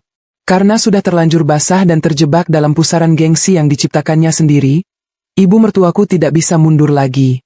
Beliau menolak untuk menyerah. Setiap pagi dan sore hari, aku melihatnya bolak-balik keluar rumah, entah menuju pasar swalayan kecil di ujung jalan atau menghampiri tukang sayur keliling yang lewat, untuk membeli segala bahan makanan mahal demi memenuhi tuntutan perut suamiku. Beliau membayarnya dengan uang pecahan 50 ribu dan 100 ribuan yang masih kaku dan mulus, ciri khas uang yang baru ditarik dari mesin anjungan tunai mandiri, bukan dari sisa uang belanjaan suamiku. Aku mengamati semua kekacauan ini dengan hati yang sangat damai. Sementara tabungan ibu mertuaku terus tergerus habis layaknya tebing yang terus-menerus dihantam ombak besar setiap harinya, saldo di rekening bank pribadiku justru semakin menggemuk dan menumpuk. Aku tidak lagi memusingkan soal harga beras yang naik atau harga cabai yang tak masuk akal. Semua uang hasil jerih payahku begadang membuat kue murni masuk ke dalam kantongku sendiri. Aku bahkan mulai merawat diriku kembali. Sore hari saat suamiku belum pulang dan ibu mertuaku sedang kelelahan tidur di kamarnya sehabis memasak, aku sering memesan makanan enak lewat ojek online, menyantapnya sendirian di kamar, atau sekadar berbelanja pakaian tidur baru berbahan sutra yang sangat nyaman. Aku menikmati hasil kerjaku dengan tenang, sementara mereka berdua sibuk dengan ilusi keuangan yang rapuh itu. Namun, mengorbankan uang pribadi secara terus-menerus bukanlah satu-satunya dampak buruk yang dialami ibu mertuaku. Ada harga lain yang harus beliau bayar dengan sangat mahal demi mempertahankan gengsinya, yaitu kesehatan fisiknya sendiri. Beliau sudah tua, staminanya jelas tak mampu menandingi bebanku saat mengurus rumah ini sendirian. Belanja setiap hari, menawar harga mati-matian di pasar, berdiri berjam-jam di depan kompor untuk memasak hidangan rumit permintaan suamiku, mencuci setumpuk piring kotor yang berminyak, belum lagi stres yang mendera otaknya karena harus menghitung sisa tabungannya yang semakin kritis. Semua tekanan fisik dan mental itu akhirnya mulai menunjukkan tanda-tandanya. Memasuki akhir minggu ketiga, aku sering melihat ibu mertuaku memijat-mijat betisnya yang kram di ruang TV. Beliau sering mengoleskan minyak angin tebal-tebal di leher dan tengkuknya, mengeluhkan kepalanya yang sering pusing secara tiba-tiba. Wajahnya yang dulu selalu terlihat garang dan segar saat memarahiku, kini tampak sangat layu, pucat, dan dihiasi oleh kantung mata yang menghitam karena kurang tidur akibat terus memikirkan uang. Tubuhnya mulai menyusut tanpa disadari, energi kehidupannya perlahan-lahan tersedot habis oleh beban peran sebagai istri yang tidak boros, yang ia rebut secara paksa dariku. Gengsi itu benar-benar menggerogotinya dari dalam, tak hanya menguras habis uang tabungannya, tapi juga menghancurkan fisiknya secara perlahan namun pasti. Dan sayangnya, pertunjukan ini belum mencapai puncaknya. Ledakan besar itu masih menanti di ujung bulan. Hari itu adalah hari ke-28. Hanya tersisa 2 hari lagi sebelum bulan ini benar-benar berakhir, dan siklus gaji suamiku kembali diputar. Namun, bagi ibu mertuaku, 2 hari itu seolah menjadi jarak yang tak terhingga jauhnya, sebuah garis finish yang mustahil untuk bisa ia capai dengan sisa tenaga yang dimilikinya. Pagi itu, langit di luar mendung, sekelabu suasana di dalam rumah kami.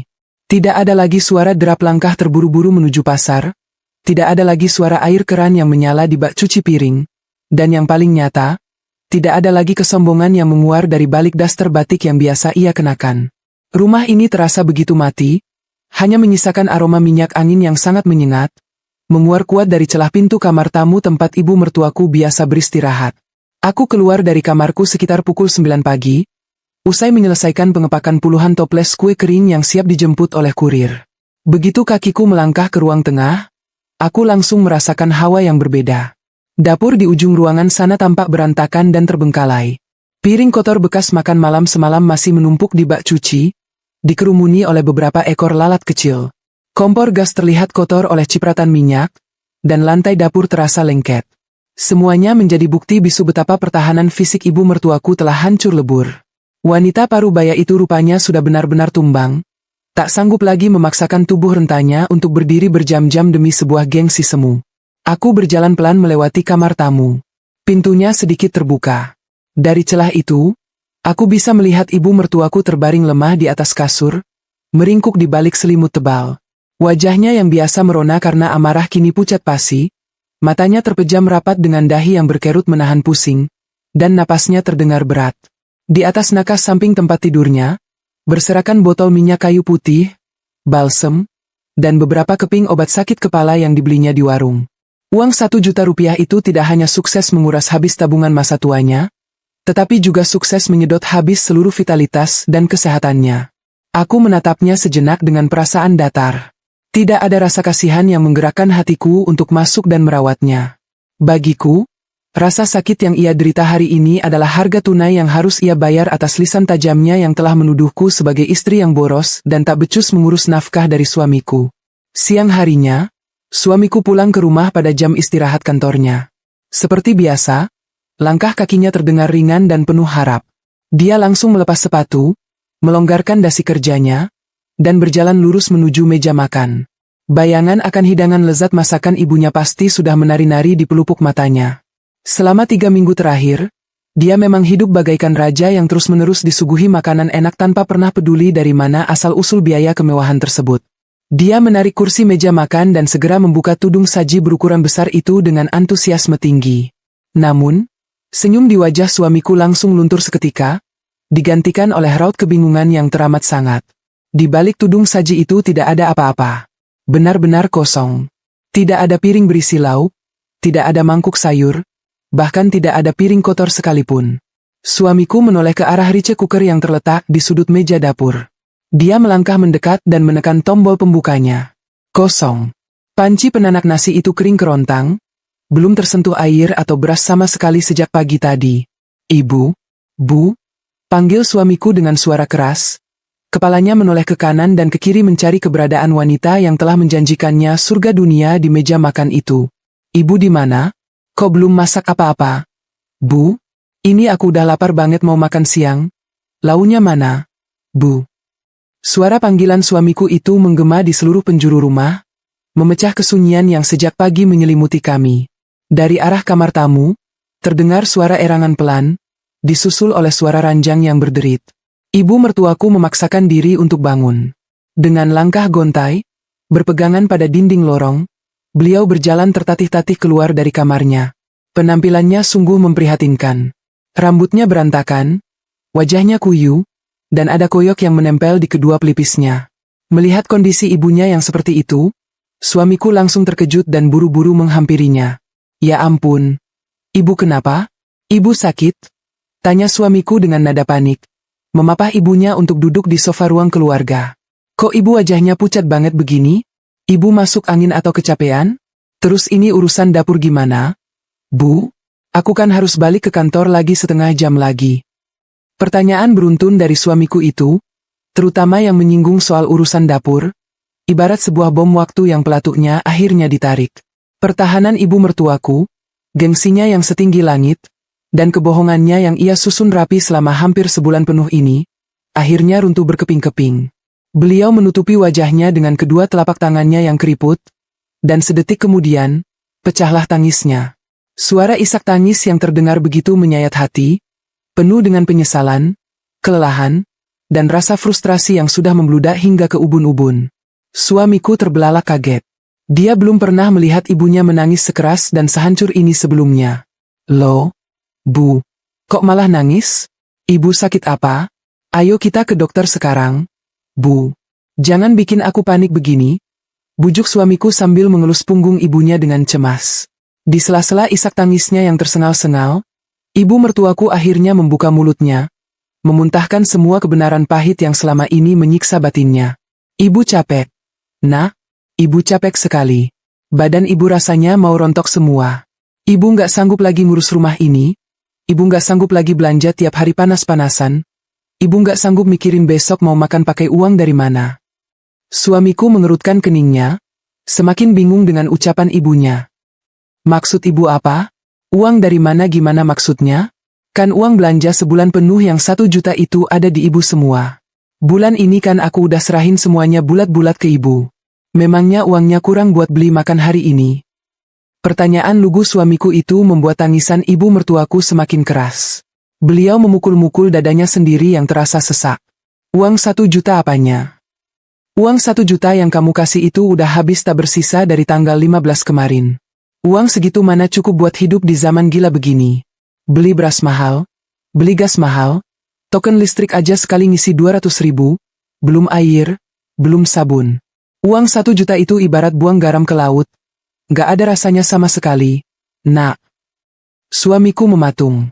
Matanya membesar, tak percaya dengan kalimat yang baru saja keluar dari mulut ibunya. Habis? Tanggal 15 udah habis? Terus selama 2 minggu terakhir ini, ayam bakar, daging sapi lada hitam, cumi saus padang, ati ampela yang aku makan tiap hari itu, belinya pakai uang siapa? Bu, aku kan gak ngasih tambahan apa-apa ke ibu. Ibu mertuaku menatap wajah anaknya dengan mata yang sembab dan merah. Pakai uang tabungan ibu. Ibu narik uang pensiunan bapakmu di bank. Lebih dari 2,5 juta tabungan ibu ludes. Habis tak tersisa. Cuma buat nurutin mulutmu yang minta makan enak tiap hari itu. Ibu terpaksa nombok karena ibu malu. Ibu gengsi ketahuan kalau ternyata uang gajimu itu nggak ada apa-apanya. Ibu pikir ibu bisa berhemat. Ternyata harga di pasar sekarang benar-benar mencekik leher. Ibu hancur. Nak, uang ibu habis, badan ibu juga ikut hancur. Ratap ibu mertuaku sejadi-jadinya, meluapkan seluruh emosi yang dipendamnya sendirian. Ruang keluarga itu seketika hening, hanya menyisakan suara isak tangis ibu mertuaku yang terdengar sangat pilu. Suamiku seakan tersambar petir di siang bolong. Kakinya lemas, tubuhnya merosot duduk di kursi berlengan yang ada di hadapan ibunya. Mulutnya terbuka, namun tak ada satupun kata yang bisa ia ucapkan.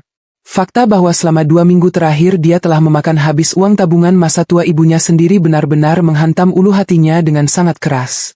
Dia selama ini merasa bangga telah menafkahi keluarganya, merasa bahwa 1 juta itu adalah angka yang besar, namun realita baru saja menampar wajahnya dengan kejam. Inilah saatnya bagiku untuk tampil di atas panggung. Aku yang sedari tadi berdiri diam di ambang pintu kamarku, mendengarkan setiap rincian pengakuan itu dengan perasaan puas, akhirnya melangkah maju. Di tanganku, kubawa sebuah buku catatan bersampul tebal, saksi bisu atas segala pengorbanan tak kasat mataku selama bertahun-tahun pernikahan ini. Aku berjalan dengan tenang, wajahku tidak menampakkan kemarahan, hanya sebuah ketegasan yang dingin dan tak terbantahkan. Langkah kakiku membuat suamiku menoleh, menatapku dengan tatapan kosong dan penuh kebingungan. Aku meletakkan buku catatan tebal itu tepat di atas meja kaca di hadapan suamiku. Suara debuman pelan buku itu seolah menjadi palu hakim yang mengetuk meja persidangan. "Mas," panggilku dengan suara yang sangat tenang yang mematikan. "Kamu dengar sendiri kan apa kata ibu barusan? Uang 1 juta dari kamu itu sudah habis di pertengahan bulan. Dan ibu sampai harus mengorbankan tabungan pribadinya sebesar 2,5 juta rupiah hanya untuk menutupi kebutuhan perutmu selama 2 minggu terakhir." Aku membuka halaman buku catatan itu, membalik lembaran demi lembarannya hingga menemukan rincian pengeluaran di bulan-bulan sebelumnya. Aku menunjuk deretan angka yang tersusun rapi dengan ujung jariku. "Coba kamu lihat angka-angka ini, Mas. Baca baik-baik. Ini bukan karanganku. Ini adalah realita yang selama ini selalu kamu dan ibu tutup mata darinya. Pengeluaran wajib kita, beras 150.000, listrik 250.000, air dan keamanan 125.000, gas dan galon 75.000, sabun dan keperluan kebersihan 100.000. Totalnya 650.000 rupiah. Itu baru biaya hidup dasar, Mas. Biaya supaya rumah ini bisa menyala dan air bisa mengalir." Suamiku menunduk, matanya menelusuri deretan angka yang kutulis dengan tinta hitam itu. Tubuhnya mulai bergetar halus menyadari betapa kecilnya sisa uang dari gajinya. Dari 1 juta yang kamu agung-agungkan itu, sisanya hanya 350.000. Dibagi 30 hari, uang makan kita hanyalah 11.000 rupiah per hari. Lanjutku dengan nada yang semakin tegas, memastikan setiap kata menancap kuat di otaknya. 11.000 rupiah, Mas. Kamu pikir daging rendang, ayam goreng lengkuas, ikan gurame asam manis yang selama bertahun-tahun ini kamu santap dengan rakus setiap hari itu harganya 11.000? Kamu pikir bumbu dapur jatuh dari langit? Kamu pikir gas untuk mematangkannya itu gratis? Aku menatap tajam ke mata suamiku yang kini mulai berkaca-kaca. Selama ini, setiap bulan, pengeluaran rumah ini mencapai 3 juta rupiah. Kamu hanya menyumbang 1 juta. Lalu siapa yang menutupi sisa 2 jutanya? Mas? Siapa yang diam-diam nombok beras saat karung sudah kosong? Siapa yang membelikan daging ayam supaya suaminya tetap bersemangat kerja? Aku. Uang hasil jualan online yang kalian hina, yang ibu tuduh sebagai uang foya-foya untuk beli paketan baju dan alat rias boros itulah yang selama ini menyambung nyawa rumah ini. Aku banting tulang di dapur, kurang tidur demi pesanan kue, hanya supaya kamu tidak merasa rendah diri karena gajimu yang tidak seberapa itu. Suaraku tidak meninggi menjadi teriakan, namun ketegasannya mampu membuat ruangan itu terasa kedap udara. Ibu mertuaku yang sedari tadi menangis kini terdiam kaku. Wajahnya semakin pucat pasi mendengar penjelasanku. Beliau menatap buku catatan itu dengan mata terbelalak, akhirnya menyadari betapa jahat dan kejam tuduhan yang pernah ia lontarkan kepadaku. Menantu yang ia tuduh boros itu ternyata adalah tiang penyangga utama yang menahan atap rumah ini agar tidak runtuh. Aku menutup buku catatan itu dengan sekali bantingan pelan. Sekarang kamu dan ibu tahu rasanya berhadapan dengan realita. Saat ibu menuduhku boros dan kamu hanya diam membenarkannya, rasanya hatiku hancur. Mas, aku memutuskan untuk berhenti nombok dan menyerahkan kembali uang 1 juta itu, bukan karena aku dendam, tapi supaya kalian melek. Supaya kalian tahu betapa berharganya keringat istri yang kalian remehkan selama ini. Dan hari ini, di meja ini, kebenaran itu akhirnya terungkap. 1 juta rupiah tidak akan pernah cukup, dan istri yang kalian sebut boros ini adalah satu-satunya alasan kalian bisa hidup nyaman selama ini. Suamiku menutupi wajahnya dengan kedua belah tangannya. Bahunya bergetar hebat. Dia menangis. Pria yang selama ini selalu berlindung di balik kenyamanan yang kuciptakan itu akhirnya hancur oleh rasa malunya sendiri. Kebenaran yang terungkap di siang hari itu menjadi titik balik paling krusial dalam rumah tangga kami, menelanjangi segala kebodohan dan kesombongan hingga tak bersisa sedikit pun. Keheningan yang mencekam menyelimuti ruang keluarga kami, seolah waktu tiba-tiba berhenti berdetak. Hanya suara isak tangis tertahan dari suamiku dan rintihan pelan ibu mertuaku yang memecah kesunyian yang tegang itu. Aku berdiri tegak di tempatku, tak sedikit pun beringsut mundur. Mataku menatap lurus ke arah dua manusia yang selama ini begitu mudahnya menghakimiku tanpa pernah mau melihat kebenaran yang sesungguhnya. Buku catatan keuanganku tergeletak diam di atas meja, wujud nyata dari segala peluh dan air mata yang kusimpan rapat-rapat selama bertahun-tahun, kini terbuka lebar menampar wajah mereka dengan fakta yang tak terbantahkan. Suamiku perlahan menurunkan kedua tangannya dari wajahnya. Matanya merah, basah oleh air mata penyesalan yang terlambat. Dia menatapku dengan pandangan yang benar-benar berbeda dari sebelumnya. Tidak ada lagi sorot kepastian dan sikap acuh tak acuhnya. Yang ada hanyalah tatapan seorang pria yang harga dirinya baru saja dilucuti oleh kebodohannya sendiri. Dia merasa tertampar keras oleh realita, menyadari betapa buta dan egoisnya dia selama ini. Suara suamiku terdengar sangat parau dan bergetar hebat. Dia beranjak dari kursinya, melangkah mendekatiku, lalu tiba-tiba saja dia bersimpuh di lantai tepat di depan kedua kakiku.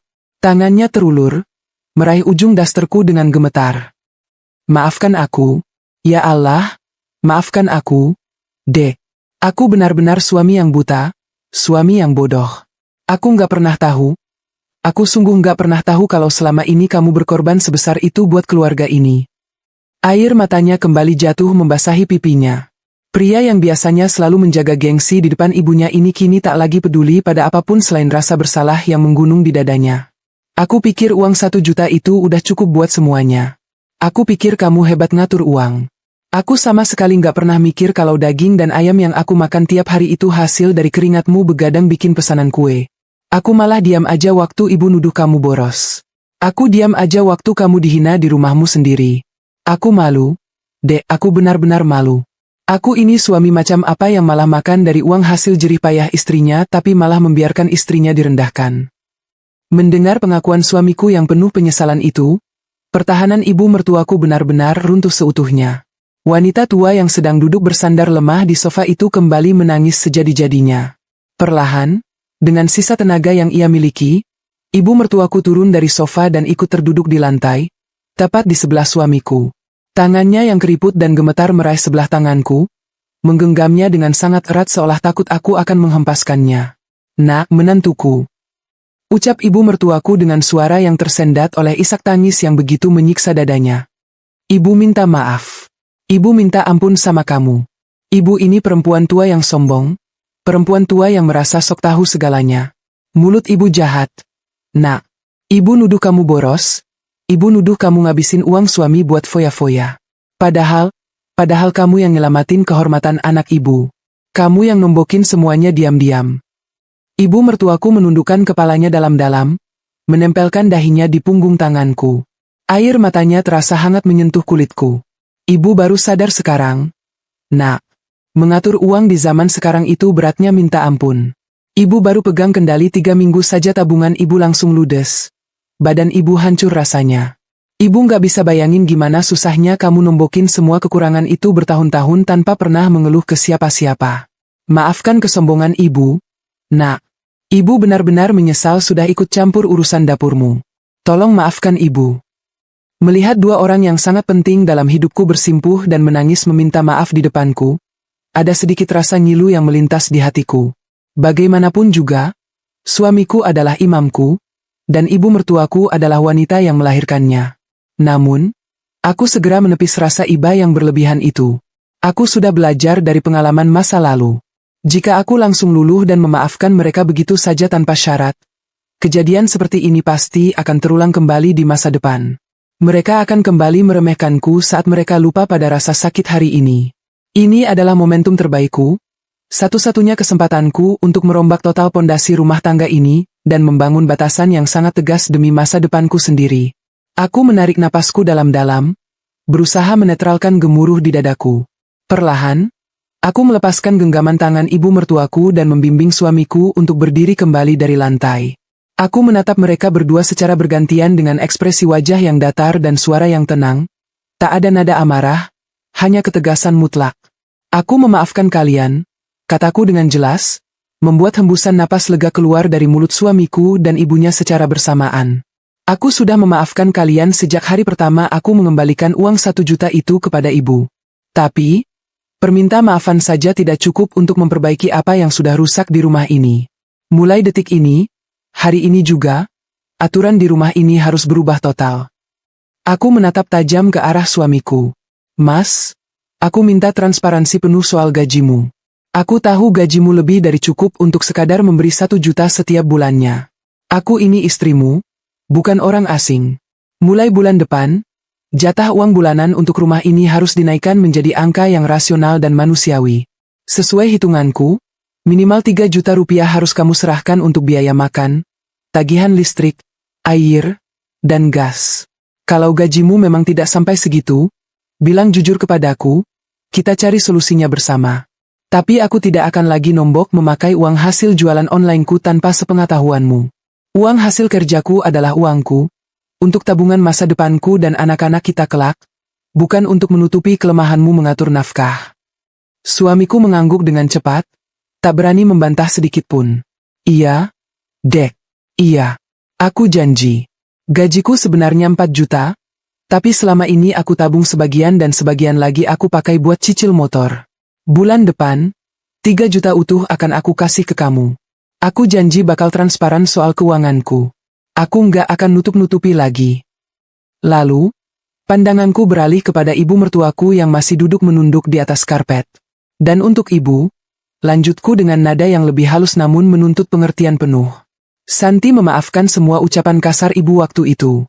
Tapi Santi minta satu hal. Mulai hari ini, dan seterusnya, ibu tolong jangan pernah lagi mencampuri urusan rumah tangga kami, terutama urusan dapur dan keuangan. Ibu sudah membuktikan sendiri kan betapa beratnya menjadi ibu rumah tangga di zaman sekarang. Biarlah Santi yang mengatur urusan rumah ini dengan cara Santi sendiri. Kalau Santi beli belanjaan online, tolong jangan dituduh foya-foya lagi, karena itu bahan baku jualan Santi. Santi hanya minta dihargai sebagai nyonya di rumah ini, Bu. Ibu mertuaku kembali menangis menganggukkan kepalanya dengan pasrah. Kekalahannya sungguh mutlak hari ini. Iya, Nak. Ibu janji, ibu nggak akan ikut campur lagi. Ibu kapok. Nak. Ibu benar-benar kapok. Biar kamu yang atur semuanya. Ibu cuma mau istirahat saja. Kejadian siang itu benar-benar menjadi badai pembersih yang menyapu habis segala kesalahpahaman dan kesombongan di rumah kami. Setelah menyetujui semua persyaratan yang kuajukan, suamiku bergegas memesan makanan matang dari restoran terdekat, agar kami bisa makan siang tanpa harus memaksa ibunya yang sedang sakit untuk memasak. Keesokan harinya, keadaan mulai berangsur membaik. Ibu mertuaku pulang ke kampung halamannya dengan diantar oleh suamiku. Sebelum masuk ke dalam mobil, beliau memelukku dengan sangat erat, mengulang kembali ucapan permintaan maafnya dan berterima kasih karena aku tidak mengusirnya saat beliau menguras habis uang belanjaku. Aku membalas pelukannya dengan tulus, merasa lega karena beban berat yang selama ini mengganjal di hatiku akhirnya sirna seutuhnya. Sore itu, setelah rumah kembali sepi, aku berdiri di tengah dapurku yang kini telah bersih dan rapi kembali. Aku memegang kendali penuh atas wilayah kekuasaanku ini. Suamiku sudah mentransfer uang belanja bulan depan ke rekeningku sesuai dengan jumlah yang kusebutkan. Tidak ada lagi sembunyi-sembunyi, tidak ada lagi air mata saat menghitung struk belanja, dan yang paling penting, tidak ada lagi tuduhan tak berdasar yang menyakiti hatiku. Aku menarik napas panjang, mencium aroma segar dari cairan pembersih lantai beraroma lemon, dan sebuah senyuman lega akhirnya mengembang sempurna di bibirku. Badai 1 juta rupiah itu telah berlalu, dan aku, si menantu yang katanya boros ini, berhasil membuktikan bahwa nilai seorang istri tak bisa diukur hanya dari seberapa sedikit uang yang bisa ia keluarkan, melainkan dari seberapa besar pengorbanan yang mampu ia berikan tanpa harus berteriak meminta pengakuan. Aku kembali menjadi nyonya di rumahku sendiri, dan kali ini, tak ada seorang pun yang berani meragukannya.